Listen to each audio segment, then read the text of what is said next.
Tópico 3 e último tópico teórico da nossa aula de hoje, a confissão, beleza? Vamos entender um pouco sobre confissão. Vamos lá.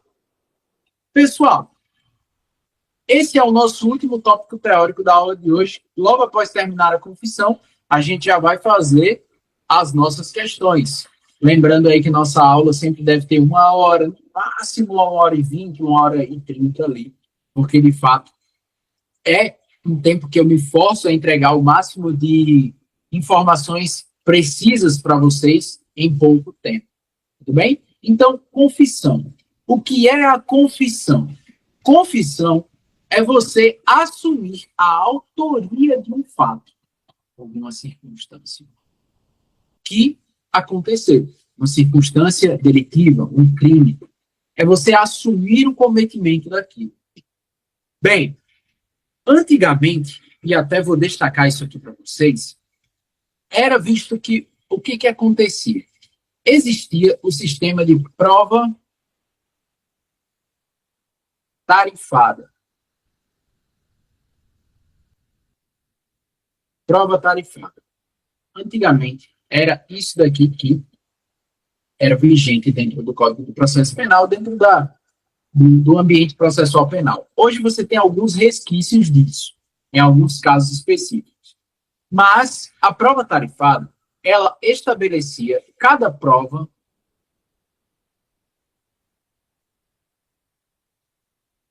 possuía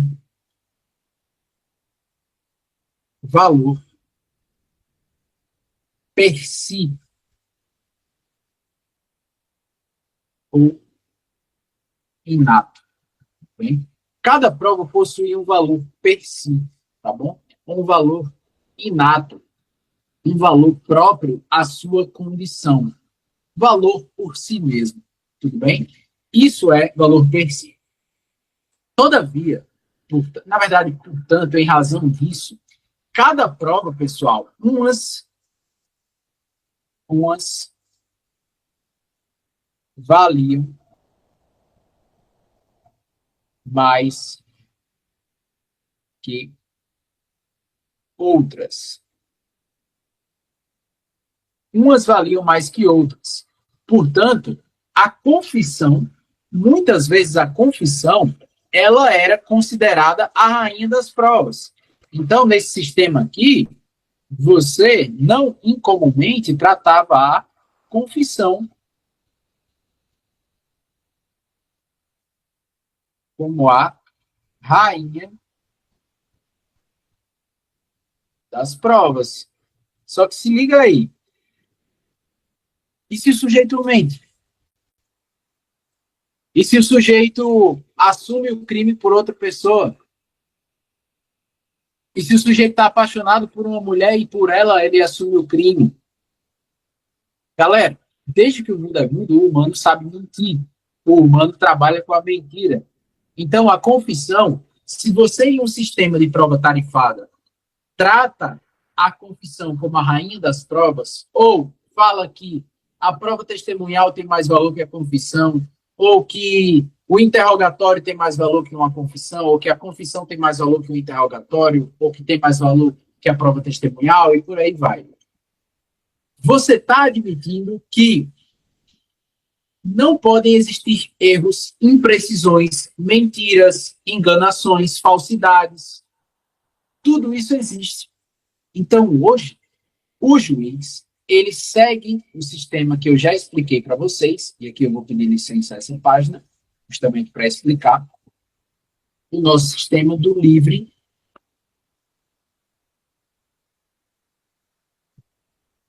convencimento motivado. Meu amigo, caneta micro-ondas aqui.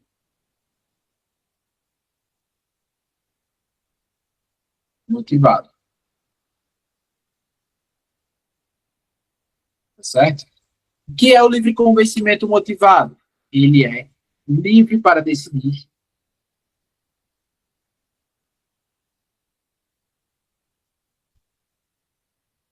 livre para decidir certo? Ele é livre para decidir. Além disso, pessoal, além de ser livre para decidir, o juiz, ele também deve ser esperado que ele atribua.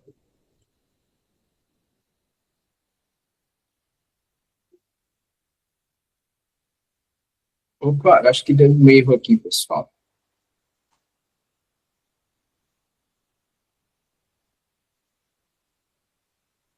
Voltou,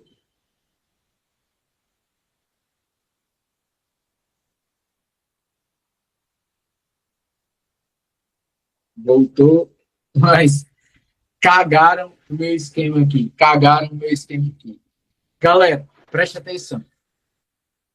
Se antes tinha a prova tarifada, em que o juiz ele não poderia agir com tanta discricionariedade, com margem para discricionariedade, hoje ele deve agir de forma a livremente se convencer, livremente atribuir o valor às provas. Antigamente, na prova tarifada, cada prova tinha um valor per si, cada prova tinha o seu próprio valor, um valor inato. Hoje, no livre convencimento motivado, o juiz é livre para estabelecer o valor que quiser às provas que quiser, desde que ele fundamente a sua decisão. Isso é o livre convencimento motivado, e em lado diametralmente oposto, você tinha a prova tarifada, em que as provas já tinham valor per si, valor inato. No livre convencimento motivado, quem estabelece o valor das provas é o juiz. E ele é livre para decidir conforme quiser, desde que fundamente. Portanto, antes a confissão, que era a mãe das provas, hoje é uma prova como todas as outras, que deve ser encarada como todas as outras, confrontadas diante de todas as outras, em pé de igualdade. Tudo bem? E o juiz é quem vai decidir o peso dessa prova. Beleza, pessoal. Tranquilo. O que é, de fato, a confissão, como eu falei para vocês, é a declaração do acusado admitindo a autoria do crime. Pode ser parcial ou total. E também, pessoal, também, além disso, é necessário a gente destacar o princípio do nemo tenetur se detegere. O que é o princípio do nemo tenetur se detegere? Ninguém é obrigado a produzir provas contra si mesmo. Ninguém é obrigado a produzir provas contra si mesmo. Então, pessoal, o réu não é obrigado a confessar. Ninguém é obrigado a confessar. Tranquilo? Ninguém é obrigado a confessar. Beleza? Além disso, o Nemo Tenetus Detegere fala que ninguém é obrigado a confessar e também implica que o silêncio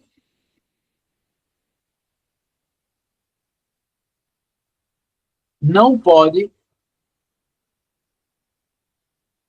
ser usado contra o réu, tá certo? O silêncio não pode ser usado contra o réu, ele não é obrigado a confessar. Mas se ele confessar, ele não é obrigado a confessar a totalidade do crime. Se ele cometeu 3 crimes, ele pode confessar apenas 1, 2 ou os 3. Vai da discricionariedade do réu, porque ele não é obrigado a se doxar, a confessar os crimes, tudo bem? Todavia, se ele optar por ficar em silêncio, quando lhe perguntado sobre a autoria de um crime, isso muitas vezes pesa contra no julgo popular, né? Pô, se eu pergunto se foi você que cometeu o crime, você fala, vou ficar em silêncio, exercerei minha prerrogativa de silêncio. Pesa um pouco, não pesa? Mas não pode ser usado em malefício do réu, tudo bem? Porque por causa do princípio do nemo tenetur detegere. É o princípio de que ninguém poderá ser obrigado a produzir provas contra si mesmo. Ou, logo, o que culmina no entendimento que ninguém é obrigado a confessar nada para ninguém. Além disso, tem valor relativo, né?